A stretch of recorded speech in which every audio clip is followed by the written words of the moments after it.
Hello guys. तो हमारे पास आज का जो चैप्टर है वो है बीकॉम फर्स्ट सेम में हमारे पास एक सब्जेक्ट है जिसको कहते हैं हम फाइनेंशियल अकाउंटिंग वन। और उस फाइनेंशियल अकाउंटिंग वन में हमारे पास बहुत सारे यूनिट्स में चैप्टर डिवाइड किए गए हैं। 4 यूनिट या 5 यूनिट है हमारे पास। तो फर्स्ट यूनिट में जो हमारा चैप्टर है वो है इंट्रोडक्शन। अभी हम बीकॉम फर्स्ट सेम में आए हैं।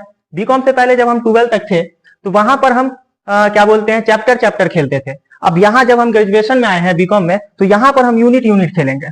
तो हमारा मतलब यूनिट मतलब चैप्टर ही हो गया। तो हमारा फर्स्ट चैप्टर जो है वो है इंट्रोडक्शन। और किसका इंट्रोडक्शन? इंट्रोडक्शन का मतलब क्या हुआ? जैसे आप फर्स्ट क्लास में आए, बीकॉम में एडमिशन लिए, तो टीचर आपसे क्या बोला कि आप पहले अपना इंट्रोडक्शन दो। तो आप खड़े हुए अपने बारे में बताए कि मेरा नाम ये है, मैं इस डिस्ट्रिक्ट का रहने वाला हूँ, मेरा पर्पस ये है। तो अपने बारे में आप शॉर्ट इंट्रोडक्शन दिए। तो उसी तरह से हम फाइनेंशियल अकाउंटिंग पढ़ने वाले हैं तो हमें अकाउंटिंग के बारे में पता होना चाहिए। तो अकाउंटिंग के बारे में पहला यूनिट जो है वो हमें अकाउंटिंग के बारे में हमको इंट्रोडक्शन देगा। किसके बारे में? अकाउंटिंग के बारे में। तो इस यूनिट में हमें पढ़ना क्या है? कितने टॉपिक्स है जो हमें पढ़ने हैं? तो इस यूनिट में हमारे पास टोटल 12 टॉपिक्स है, 12 टॉपिक्स है। अब वो कौन कौन से टॉपिक्स है वो आगे देखते हैं। तो इस यूनिट में जितने हमको टॉपिक पढ़ने हैं वो यहाँ पर लिखे हुए हैं। सारे टॉपिक 12 का 12 टॉपिक यहाँ पे लिखा गया है। और आप अगर इस सारे टॉपिक को देखेंगे तो इसमें आपको नजर आ रहा होगा कि सब में सिर्फ अगर किसी चीज के बारे में अगर बात किया जा रहा है तो वो है अकाउंटिंग के बारे में। इसका मतलब कि अकाउंटिंग किसे कहते हैं उसको हम डिटेल में समझने वाले हैं इस चैप्टर में। तो अगली स्लाइड से हम पहले पहला टॉपिक स्टार्ट करेंगे जो कि है मीनिंग ऑफ अकाउंटिंग। उससे पहले हम समझते हैं कि अकाउंटिंग क्यों जरूरी है बिजनेस में। तो उससे पहले हम एग्जांपल के थ्रू समझते हैं अकाउंटिंग क्यों जरूरी है। अब देखो एग्जांपल के तौर पर हम समझते हैं कि अकाउंटिंग किसे कहते हैं। अब देखो यहां पर एक बंदा है, इसका नाम क्या है? इसका नाम है अनस। ठीक है, इसका कपड़े का एक बिजनेस है। इसका क्या है? कपड़े का एक बिजनेस है। कपड़े का एक बिजनेस है। अब ये क्या करेगा? इसकी ये दुकान है। अब ये क्या करेगा? दुकान में माल लाएगा कहीं से खरीद के। अब कहां से खरीद के लाएगा? कहीं से क्या बोलते हैं होलसेलर से कपड़ा खरीद के लाएगा। तो ये होलसेलर से खरीद के लाया, खरीद के अपने दुकान में रखा और दुकान से फिर क्या करेगा? कस्टमर को बेचेगा। तो क्या हुआ? यहां पर कहीं से खरीद के ला रहा है, फिर किसी को बेच रहा है। तो यहाँ पे जो खरीद के ला रहा है ये उधार में भी ला सकता है या आप कैश में पैसा दे के ला सकता है। फिर कस्टमर को जो बेच रहा है तो वो उधार में भी बेच सकता है या कैश में भी बेच सकता है। तो इन सब चीज को करने के बाद अब हम क्या देखते हैं कि 1 साल तक हमने जो बिजनेस किया, 1 साल तक हमने जो बिजनेस किया तो उस 1 साल में हमको प्रॉफिट हुआ या लॉस, प्रॉफिट हुआ या लॉस हुआ, इसको हम देखते हैं। अगर मान लो कि हम अकाउंटिंग नहीं करते हैं तो हमें कैसे पता चलेगा कि प्रॉफिट हुआ लॉस? और अगर हम अकाउंटिंग करते हैं तो हमें अगर मान लो कि अकाउंटिंग करने के बाद पता चलता है कि हमारे बिजनेस में हमने 5 लाख रुपया फंसाया जिसमें से हमको 50,000 का लॉस हो गया। ठीक है, 50,000 का लॉस हो गया। तो इससे हम क्या करेंगे? हम अकाउंटिंग किए, हमको पता चला कि 50,000 का हमको लॉस हो गया। तो इससे हम क्या करेंगे? इससे हम उस चीज को देखेंगे कि जहां पर हम गलती किए, किस जगह पे हम गलती किए बिजनेस करने में जिससे हमको 50,000 का लॉस हुआ। तो इससे हम डिसीजन लेंगे अपने बिजनेस के अंदर में और जो गलती हम किए बिजनेस में उसको सुधारेंगे। तो इससे क्या होगा? हमको जो बिजनेस में लॉस हो रहा था उससे हम अपने बिजनेस को बचा सकते हैं। या प्रॉफिट हो रहा है तो इससे फिर हम डिसीजन लेंगे कि हाँ भाई ये काम हम अच्छा कर रहे हैं जिसकी वजह से हमको प्रॉफिट हो रहा है, तो उसी काम को हम कंटिन्यू करेंगे। इसीलिए हमको किसी भी बिजनेस के अंदर में अकाउंटिंग करना जरूरी है। अब हमारे पास इस यूनिट का सबसे पहला टॉपिक है जो कि है मीनिंग ऑफ अकाउंटिंग। अकाउंटिंग का मीनिंग क्या है किसी भी बुक के अंदर? तो पहले हम अकाउंटिंग के मीनिंग को देखते हैं। तो अकाउंटिंग का मीनिंग क्या कह रहा है? अकाउंटिंग एक ऐसी प्रोसेस है जिसमें बिजनेस के सारे फाइनेंशियल ट्रांजैक्शन, अब ये क्या एक वर्ड आ रहा है फाइनेंशियल ट्रांजैक्शन, को रिकॉर्ड, क्लासिफाई, समराइज और इंटरप्रेट किया जाता है। इसमें इनकम, एक्सपेंसेस, एसेट्स और लायबिलिटी का प्रॉपर रिकॉर्ड बनता है। अकाउंटिंग का मेन पर्पस है स्टेक होल्डर, स्टेक होल्डर यानी कि ऑनर, मैनेजर, उसके बाद इन्वेस्टर, क्रेडिटर और गवर्नमेंट को यूजफुल फाइनेंशियल इंफॉर्मेशन देना ताकि वो सही डिसीजन ले सके। अब ये देखो एक किसी भी बुक्स के अंदर ये डिफिनेशन दिया हुआ है। अब इस डिफिनेशन को अच्छे से समझने के लिए सबसे पहले हमको क्या समझना पड़ेगा? एक वर्ड आ रहा है रिकॉर्डिंग, दूसरा वर्ड आ रहा है क्लासिफाइंग, तीसरा आ रहा है समराइजिंग और चौथा आ रहा है इंटरप्रेटिंग। ठीक है, तो पहले हमको ये वर्ड के बारे में पता होना चाहिए। और इसमें और देखेंगे आगे तो यहां पे आ रहा है एक्सपेंसेस, एसेट्स, लायबिलिटी। तो ये सब वर्ड है, ये 3 वर्ड जो मैंने बताया जो कॉमर्स बैकग्राउंड से होगा उसको पता है, और जो कॉमर्स बैकग्राउंड से नहीं है, जो जैसे 12th में जिनका साइंस रहा है या आर्ट्स रहा है, तो उनको लायबिलिटी के बारे में पता नहीं होगा, एसेट्स के बारे में पता नहीं होगा, एक्सपेंसेस के बारे में पता नहीं होगा। तो इसके लिए टेंशन लेने की जरूरत नहीं है, जैसे जैसे वीडियो में हम आगे चलेंगे इन सारे वर्ड को सीखते जाएंगे। तो अब अगली स्लाइड में चलते हैं और जानते हैं कि ये 4 वर्ड जो है इनका मतलब क्या है। अब देखो यहां पर हमने 4 जो हमारे मेन वर्ड निकल के आए थे उनको मैंने लिया। जैसे पहला हमारा जो है वो है रिकॉर्डिंग। रिकॉर्डिंग का मतलब अकाउंटिंग के अंदर में क्या बताना चाह रहा है। रिकॉर्डिंग का मतलब हर फाइनेंशियल ट्रांजैक्शन, जैसे पैसे आना या जाना को लिख लेना या रिकॉर्ड कर लेना। जो भी बिजनेस के अंदर में पैसा आ रहा है या बिजनेस के अंदर से पैसा जा रहा है, तो उस ट्रांजेक्शन को जब हम किसी बुक में लिख लेते हैं तो उसका मतलब रिकॉर्डिंग कहलाता है। उसके बाद दूसरा मतलब एग्जांपल भी दिया हुआ यहाँ पर। एग्जांपल में क्या है, तुमने माल बेचा उसका रिकॉर्ड लिखना, बस हमने माल बेचा अपने बिजनेस से उसका रिकॉर्ड लिखना, अगर हमने माल खरीदा तो उसका रिकॉर्ड लिखना। उसके बाद दूसरा वर्ड है हमारे पास क्लासिफाइंग। इसका मतलब ट्रांजैक्शन को अलग अलग कैटेगरी में बांटना। एग्जांपल के तौर पर एक्सपेंस अलग लिखना, इनकम अलग लिखना, एसेट्स अलग लिखना, लायबिलिटी अलग लिखना। अब जो भी बिजनेस के अंदर में ट्रांजैक्शन होते हैं, बहुत सारे ट्रांजैक्शन होते हैं, हम कहीं से माल खरीद के ला रहे हैं, फिर कहीं बेच रहे हैं, तो किसी को उधार में बेच रहे हैं, तो वही यहां पर बोल रहा है कि कैटेगरी बनाना हर वो ट्रांजैक्शन का। जैसे अगर हम उधार में बेच रहे हैं तो उसका एक अलग कैटेगरी बनाना, कैश में बेच रहे हैं तो उसका एक अलग कैटेगरी बनाना। उसके बाद हमारा तीसरा वर्ड जो है वो है समराइजिंग। इसका मतलब रिकॉर्डेड और क्लासिफाइड डाटा को शॉर्ट फॉर्म में निकालना। जो भी ट्रांजैक्शन हुआ है उसको शॉर्ट फॉर्म में बताना। जैसे एग्जांपल के तौर पे trial balance, profit and loss account, balance sheet. अब ये 3 चीज जो है ये एक अकाउंट है, वो धीरे धीरे जैसे जैसे हम अकाउंट पढ़ेंगे वो हमको समझ में आएगा, ये शॉर्ट फॉर्म में बताता है। उसके बाद चौथा हमारा वर्ड है इंटरप्रेटिंग। इसका मतलब समराइज डाटा का एनालिसिस करना और समझाना कि बिजनेस का रिजल्ट क्या है। एग्जांपल के तौर पर प्रॉफिट हुआ या लॉस, फाइनेंशियल कंडीशन स्ट्रांग है या वीक, ये सारी चीज हम इंटरप्रेटिंग में देखते हैं। उसके बाद देखो अब शॉर्ट फॉर्म में क्या है, शॉर्ट फॉर्म में क्या क्या कहते हैं। रिकॉर्डिंग का मतलब लिखना, उसके बाद क्लासिफाइंग का मतलब कैटेगरी में बांटना, उसके बाद समराइजिंग का मतलब शॉर्ट में बनाना, और इंटरप्रेटिंग का मतलब समझाना या एनालिसिस करना। ये था हमारा वो 4 वर्ड जो कि डिफिनेशन में दिया गया था। अब इसके बाद बैक जाके अगर उसी डिफिनेशन को आप पढ़ोगे तो आपको अकाउंटिंग समझ में आएगी। अब चलते हैं हम नेक्स्ट स्लाइड में। अब हमारा दूसरा जो टॉपिक है इस यूनिट में वो है क्या, वो है डेफिनेशन ऑफ अकाउंटिंग। अब इससे पहले हमने मीनिंग पढ़ा, अब आया डिफिनेशन। तो डेफिनेशन और मीनिंग दोनों सेम ही होता है, सेम चीज लिखा हुआ है जो हमने मीनिंग में पढ़ा, तो इसको ज्यादा पढ़ने की जरूरत नहीं है। अब हम चलते हैं नेक्स्ट स्लाइड में तीसरे टॉपिक की तरफ। तीसरा टॉपिक है हमारा इवोल्यूशन ऑफ अकाउंटिंग। अब देखो अकाउंटिंग का इवोल्यूशन आज से पहले 100 साल पहले, 150 साल पहले, 200 साल पहले की बात करेंगे तो आज के टाइम में जो अकाउंटिंग कर रहे हैं हम, उस तरीके से पहले अकाउंटिंग नहीं किया जाता होगा। तो उस पहले कैसे अकाउंटिंग किया जाता था और अभी कैसे अकाउंटिंग किया जाता है, इन के बीच में जो इवेल्युएशन हुआ उसी को हम कहते हैं इवोल्यूशन ऑफ अकाउंटिंग। तो यहां पर 3 पीरियड है अकाउंटिंग के इवोल्यूशन का। एक है एंशिएंट पीरियड, दूसरा है मीडिएवल पीरियड, और तीसरा है मॉडर्न पीरियड।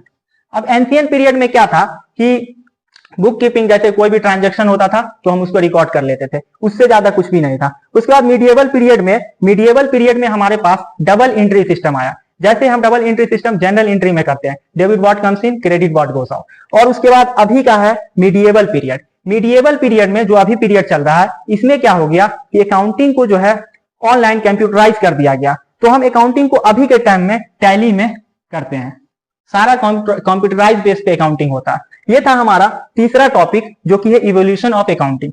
इसके बाद अगले टॉपिक की तरफ हम चलते हैं। अगला टॉपिक है हमारा 4 नंबर में functions of accounting. Functions of accounting, functions अभी हमने जो डिफिनेशन पढ़ा, मीनिंग पढ़ा, उसमें 4 वर्ड आए थे। जैसे रिकॉर्डिंग आया था, क्लासिफाइंग आया था, समराइजिंग आया था, इंटरप्रेटिंग आया था।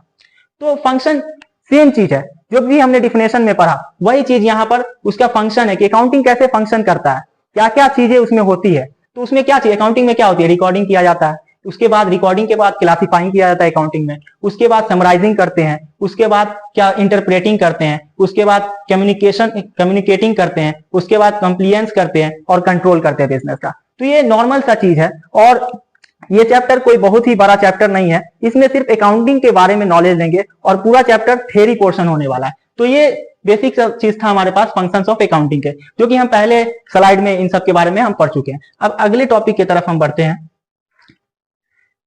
अगला हमारा टॉपिक है जो कि 5वां टॉपिक है इस यूनिट का, वो है लिमिटेशन ऑफ अकाउंटिंग। जब हम अकाउंटिंग करते हैं तो उसके बेनिफिट्स भी है, तो बेनिफिट्स जिन भी चीज के बेनिफिट्स होते हैं उनके कुछ ना कुछ लिमिटेशन होता है। तो अकाउंटिंग के क्या लिमिटेशन है वो यहाँ पर देखेंगे। जैसे सो past information only not future, accounting जो भी हम करते हैं वो पास्ट के इंफॉर्मेशन के बेस पर करते हैं, हम फ्यूचर में क्या होने वाला है उसके बेस पर हम अकाउंटिंग नहीं कर सकते। जैसे पास्ट में हमने कोई ट्रांजैक्शन किया होगा, कोई सामान बेचा होगा, तो उसी के बेस पर हम अकाउंटिंग करते हैं। दूसरा, non monetary things like skill reputation are not recorded. जो भी नॉन मॉनेटरी थिंग्स है, जैसे हमारे पास जो वर्कर होंगे उसके पास जो स्किल्स होगा, रेपुटेशन होगा, उसको हम कभी भी अकाउंटिंग में रिकॉर्ड नहीं कर पाते। तो ये लिमिटेशन है। तीसरा लिमिटेशन है chances of error and fraud. Accounting करने समय अगर मान लो हमको मान लो 5 करोड़ का एंट्री करना है, ठीक है, अगर उसमें एक जीरो कम हो गया तो सोचो कितना डिफरेंस हो जाएगा। तो इसका चांसेस है कि एरर भी हो सकता है और फ्रॉड भी हो सकता है। आपका मैनेजर कभी कभी फ्रॉड भी कर सकता है। अगर मान लो 5 लाख की जगह पे 50,000 लिख लिया तो ये फ्रॉड के भी चांसेस है अकाउंटिंग के अंदर में। उसके बाद चौथा हमारे पास आता है many items are based on estimates. कुछ आइटम्स जो होते हैं जो हम सोच लेते हैं कि वो इस प्राइस का होगा और उस बेस पर उसकी एंट्री कर देते हैं। 5वां हमारे पास आता है difference methods give different result. हम जब भी अकाउंटिंग करते हैं तो अगर हम 2-3 मेथड से अकाउंटिंग करते हैं तो अलग अलग रिजल्ट आ जाते हैं। तो ये अकाउंटिंग का एक लिमिटेशन है। उसके बाद हमारे पास है ignores inflation and price changes. अब देखो मार्केट में प्राइस इन्फ्लेशन होता रहता है, मार्केट में महंगाई बढ़ती रहती है, तो अकाउंटिंग जो है वो इन सब चीजों को इग्नोर करता है, उनको इन सब चीजों से मतलब नहीं है। उसके बाद depends on personal judgement of account, ये पर्सनल जजमेंट पर डिपेंड करता है। उसके बाद लास्ट है हमारा does not give complete financial position. ये अकाउंटिंग जो है कभी भी बिजनेस का कंप्लीट फाइनेंशियल पोजीशन नहीं बताता है। तो ये सारे हमारे पास जो 8 ये क्या बोलते हैं लिमिटेशन है अकाउंटिंग के। अब अगले स्लाइड में चलते हैं और छठा टॉपिक को हम देखते हैं। हमारे पास इस यूनिट में 6 टॉपिक है, वो है कि अकाउंटिंग के ऑब्जेक्टिव्स क्या है। अकाउंटिंग के ऑब्जेक्टिव्स क्या है, ऑब्जेक्टिव्स ऑफ अकाउंटिंग। तो हमारे पास बहुत सारे ऑब्जेक्टिव्स है, यहाँ पे 5 ऑब्जेक्टिव्स है। पहले हम समझेंगे कि ऑब्जेक्टिव बोलते किसको है। जैसे देखो ऑब्जेक्टिव्स ऑफ फाइनेंशियल अकाउंट, मतलब अकाउंटिंग करने का मकसद क्या है।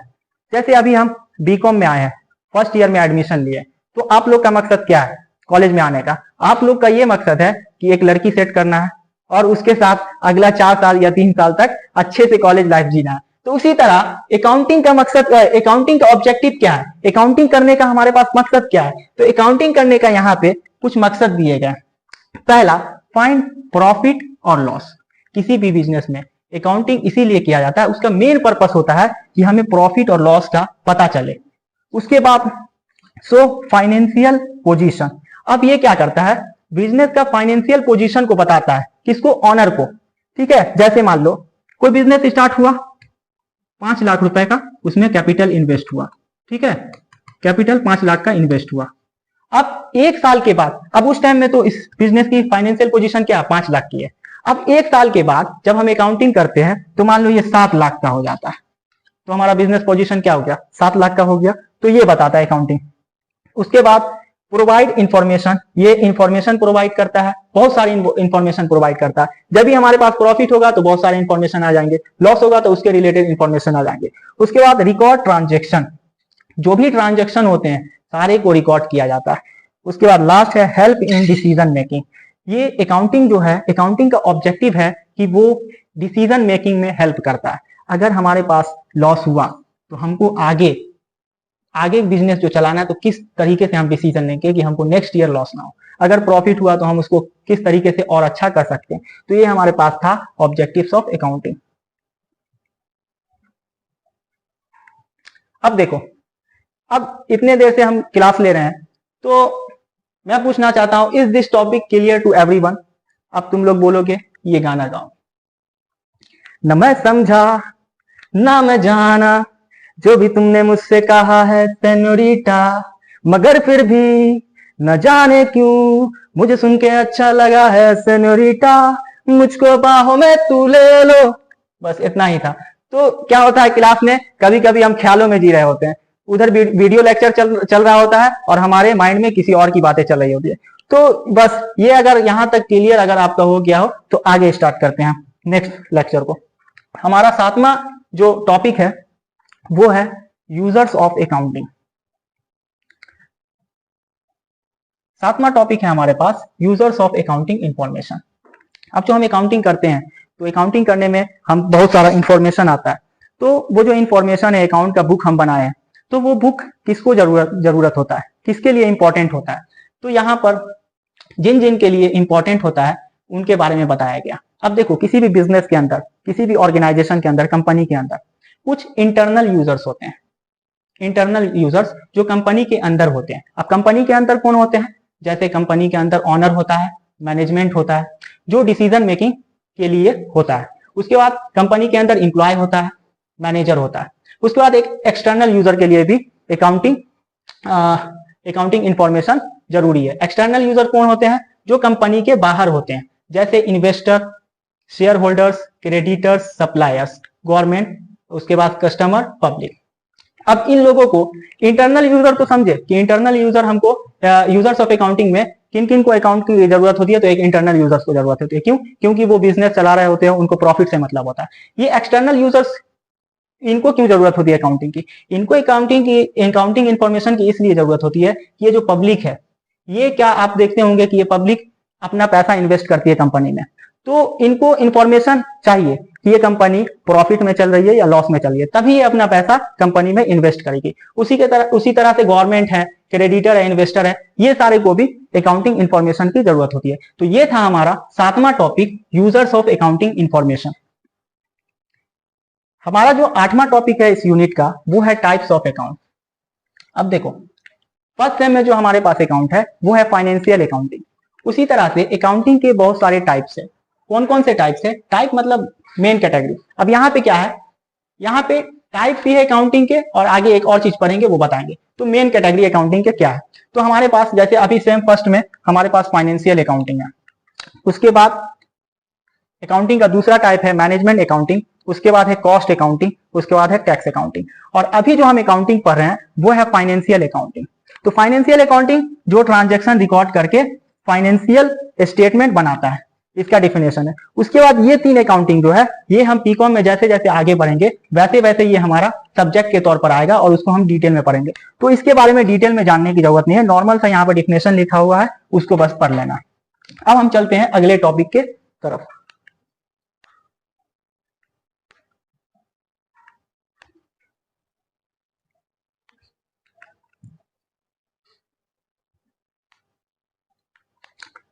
हमारा जो अगला टॉपिक है वो है ब्रांचेस ऑफ अकाउंटिंग। सेम चीज है, इससे पहले हमने टाइप्स ऑफ अकाउंटिंग देखा, उसी का डिटेल में है ब्रांचेस ऑफ अकाउंटिंग। अकाउंटिंग के कितने ब्रांच है? तो सेम है, financial accounting, cost accounting, management accounting, tax accounting, forensic accounting, government accounting, auditing. ये सारे अकाउंटिंग के टाइप है, और ये सारे अकाउंटिंग जो है हम बीकॉम में जैसे जैसे आगे बढ़ेंगे उसे पढ़ेंगे। और अभी हमें इन सब चीजों पे फोकस नहीं करना है, हमें फोकस करना है, हमें फाइनेंशियल अकाउंटिंग पे फोकस करना है, बाकी किसी चीज पे फोकस नहीं करना। हमारा जो अगला टॉपिक है वो है अकाउंटिंग प्रिंसिपल। अब अकाउंटिंग प्रिंसिपल क्या होता है उसको यहाँ पे समझते हैं। जैसे वो बेसिक रूल्स और गाइडलाइंस जो अकाउंट बनाते टाइम फॉलो किए जाते हैं ताकि रिकॉर्ड्स सही, क्लियर और यूनिवर्सली समझने लायक हो। तो जब हम अकाउंटिंग करते हैं तो हमारे पास पहले से ही बहुत सारे रूल्स और गाइडलाइंस बनाकर दिए गए हैं जिनको हमें फॉलो करके अकाउंटिंग करना होता है। तो हमारे पास अकाउंटिंग प्रिंसिपल में 2 चीजें हैं, एक है हमारे पास अकाउंटिंग कॉन्सेप्ट्स और दूसरा है हमारे पास अकाउंटिंग कन्वेंशंस। तो दोनों को हम एक एक करके समझेंगे कि अकाउंटिंग कॉन्सेप्ट क्या है और दूसरा अकाउंटिंग कन्वेंशंस क्या है। तो हमारे पास आता है अकाउंटिंग कॉन्सेप्ट पहला। तो अकाउंटिंग कॉन्सेप्ट में हमारे पास पहला जो है वो है बिजनेस एंटिटी कॉन्सेप्ट। इसका मतलब क्या है? इसका मतलब है कि बिजनेस और ऑनर दोनों अलग होते हैं। अब इसको हम एग्जाम्पल के रूप तौर से समझते हैं। जैसे यहां पर देखो, ये बिजनेस है और ये ऑनर है, ये दोनों सेपरेट है। यानी कि जब भी हम बिजनेस में जो भी ट्रांजैक्शन होते हैं तो हम बिजनेस को देखकर करेंगे वो ट्रांजैक्शन। अब इसको हम यहाँ पे समझते हैं कि बिजनेस और ऑनर का सेपरेट होना क्या कहलाता है। जैसे मतलब इसका है, बिजनेस की अपनी आइडेंटिटी होती है और उसके ट्रांजैक्शंस ऑनर के पर्सनल ट्रांजैक्शन से अलग रिकॉर्ड किए जाते हैं। जैसे एग्जांपल, अगर ऑनर ने अपने पर्सनल पैसों से 50,000 बिजनेस में इन्वेस्ट किया तो बिजनेस के लिए ये कैपिटल है, लेकिन ऑनर के लिए ये उसका इन्वेस्टमेंट है। अब देखो, यहां पर ऑनर है, ये बिजनेस है। अब इसने मान लो 50,000 इन्वेस्ट किया तो ऑनर के लिए क्या होगा? ये 50,000 ऑनर के लिए हो जाएगा इन्वेस्टमेंट, लेकिन बिजनेस के लिए ये क्या माना जाएगा? ये कैपिटल माना जाएगा। जैसे सिंपल लाइन में अगर देखें इसको, तो बिजनेस ऑनर दोनों अलग अलग होते हैं, दोनों के रिकॉर्ड्स अलग रखे जाते हैं। बिजनेस एंटिटी कॉन्सेप्ट को समझना इसीलिए जरूरी है क्योंकि जब हम जनरल एंट्री करेंगे तो वहां पे इसका यूज होगा। वहां पे जनरल एंट्री में ये हमें देखना पड़ेगा कि बिजनेस में क्या आ रहा है और बिजनेस से क्या जा रहा है, उसकी हमें एंट्री करनी है, ना कि ऑनर के पास क्या आ रहा है और ऑनर के पास से क्या जा रहा है, उससे हमें कोई लेना देना नहीं है। हमें किस चीज का एंट्री करनी है? हमें इस चीज का एंट्री करनी है कि बिजनेस के पास क्या आ रहा है और बिजनेस से क्या जा रहा है, तो उसकी एंट्री करनी है। तो बिजनेस एंटिटी कॉन्सेप्ट बस इतना सा था, और जब हम जनरल एंट्री करेंगे तो इसको वहां पर अच्छे से समझेंगे। उसके बाद हमारा नेक्स्ट जो है कॉन्सेप्ट में वो है मनी मेजरमेंट।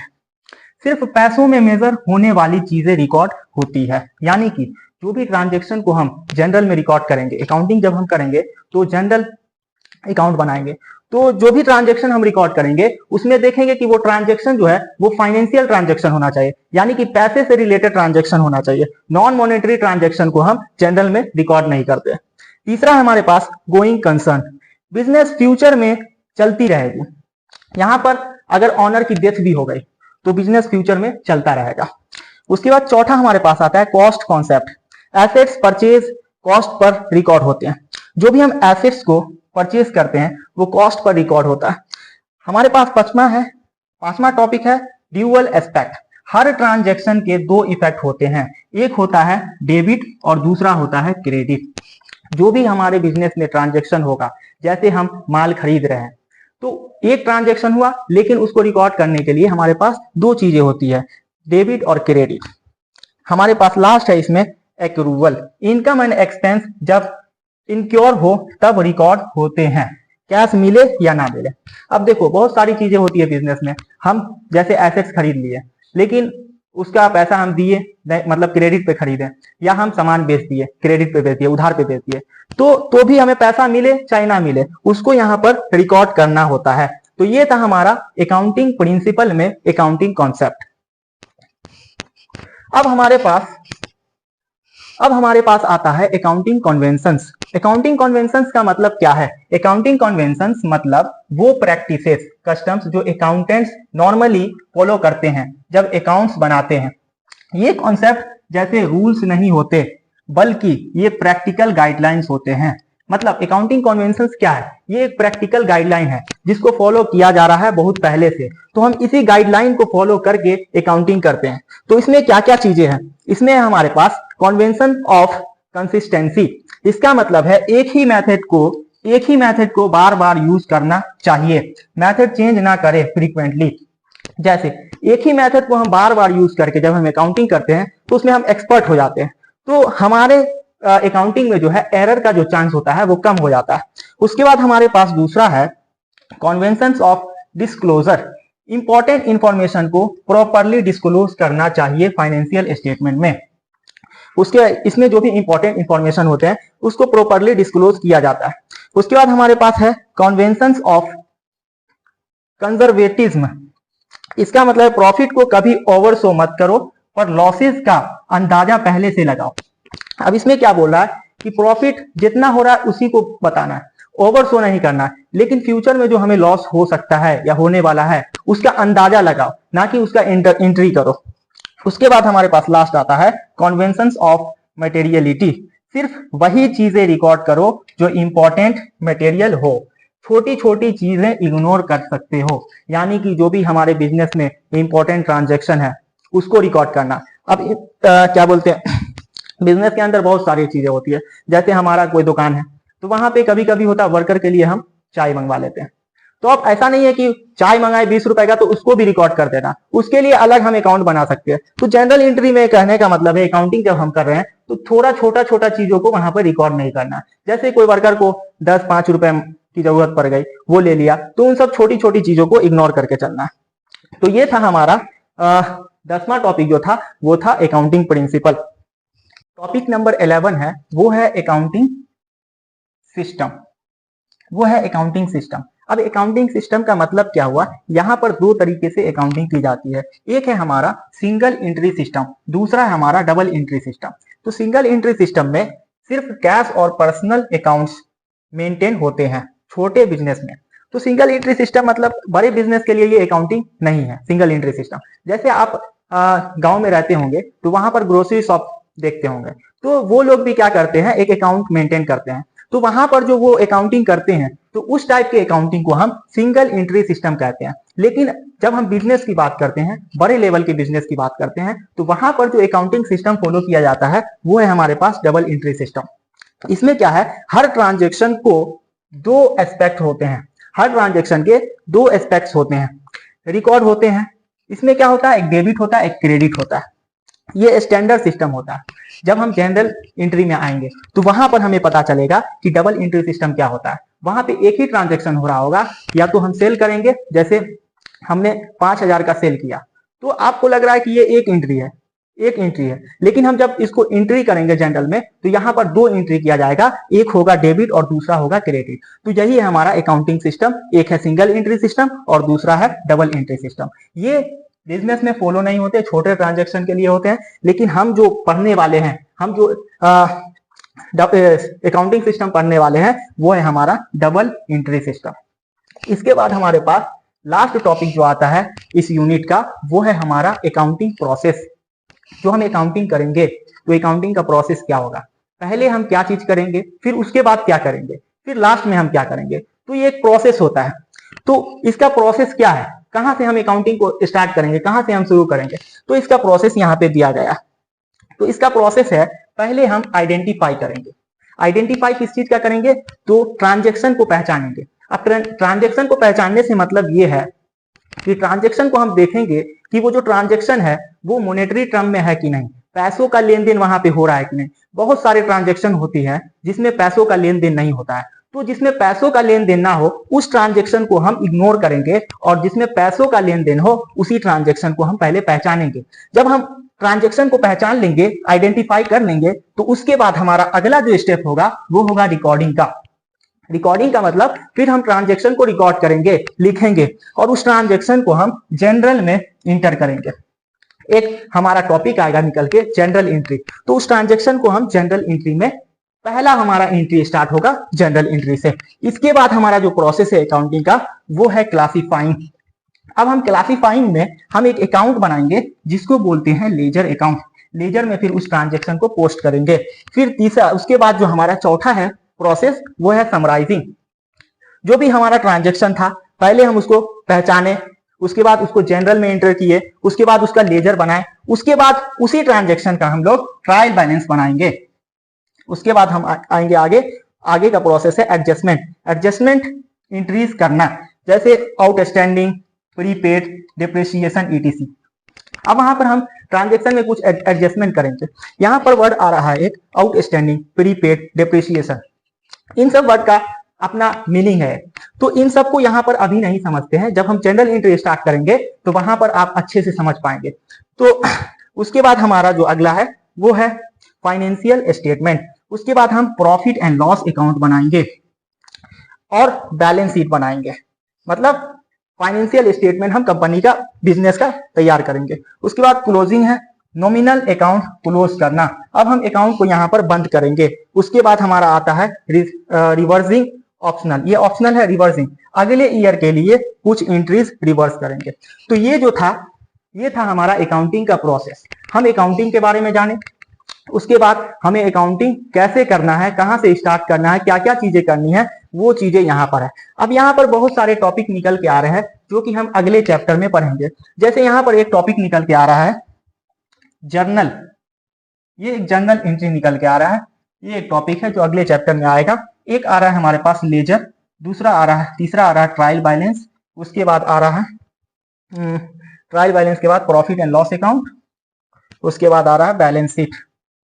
तो ये सब चीजें जो है ये अकाउंट है जो कि हम बनाएंगे अगले चैप्टर में। तो यहाँ पर हमारा चैप्टर जो है समाप्त हो रहा है, ऑलमोस्ट हमारा चैप्टर कंप्लीट हो गया है। लास्ट में मैं कुछ चीजें आपको बताना चाहूंगा। जैसे हम 12th में होते हैं, 12th तक होते हैं, तो ऑलमोस्ट सारे कॉलेज का जो सिलेबस होता है वो 100% सेम होता है। लेकिन जब आप कॉलेज में आते हैं तो कॉलेज में क्या होता है, आपको सारी यूनिवर्सिटी में आपको फाइनेंशियल अकाउंटिंग 1 आपको बीकॉम फर्स्ट ईयर में देखने को मिलेगा। लेकिन उसके अंदर जो क्या बोलते हैं टॉपिक्स होते हैं, चैप्टर्स होते हैं, उनमें चैप्टर्स के अंदर कुछ 15% से 20% का डिफरेंस होता है। तो हमने जो अभी वीडियो बनाया है उसमें लगभग 80% टॉपिक आपको सेम मिलेगा हर यूनिवर्सिटी में। किसी किसी में हमारे वीडियो से 100% क्या बोलते हैं टॉपिक जो है वो कवर हो जाएगा, लेकिन किसी किसी में ये देखने को मिलेगा कि आपको मेरे वीडियो से 80% ही टॉपिक्स कवर मिलेगा। तो ये था हमारा लास्ट, और अगर आपको वीडियो अच्छा लगे तो आप हमें आगे के लिए फॉलो कर सकते हैं। बस इतना ही आज के लिए, बाय।